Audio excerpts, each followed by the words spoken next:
बाजार माँ आबे वो आबे ना चिल्फी के बाजार माँ।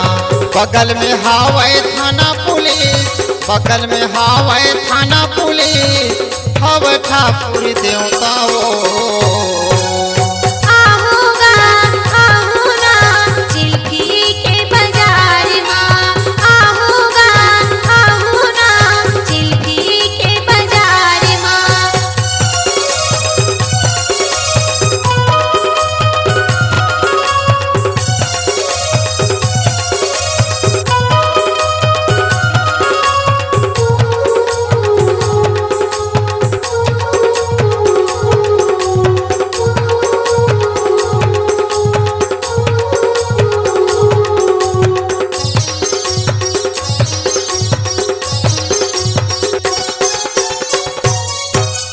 बिलसपुर ले आबे परी कोटलोर में वो हमर गाँव के छोटे शहर बंगला चिल्फी वो।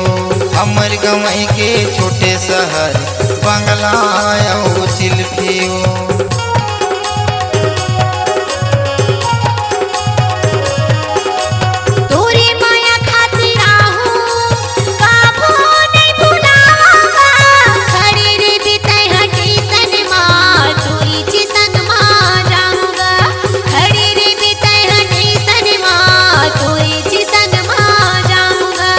अगर नदी के बड़का पुल, अगर नदी के बड़का पुल पीपर हवे करार माँ।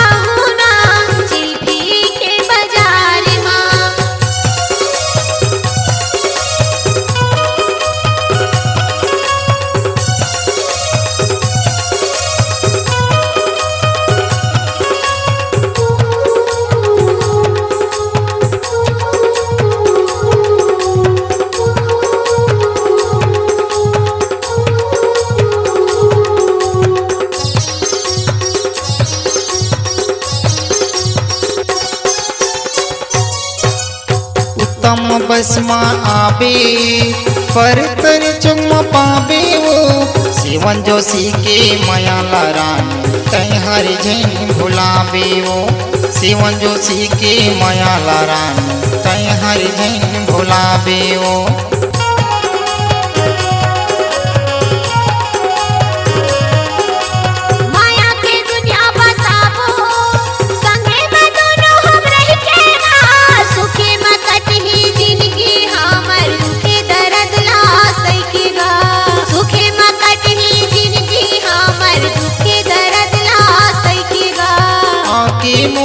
झलक दिखा दे आके मोला झलक दिखा दे करत हूँ इंतजार ला।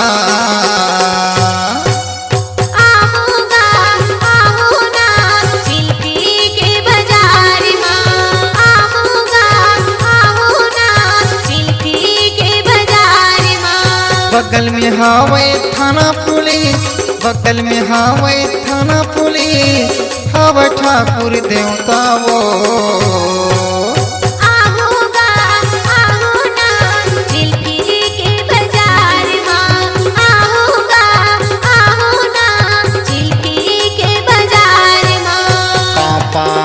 बाजार माँ दुल्लापुर बाजार माँ, खपरी के बाजार माँ, खाम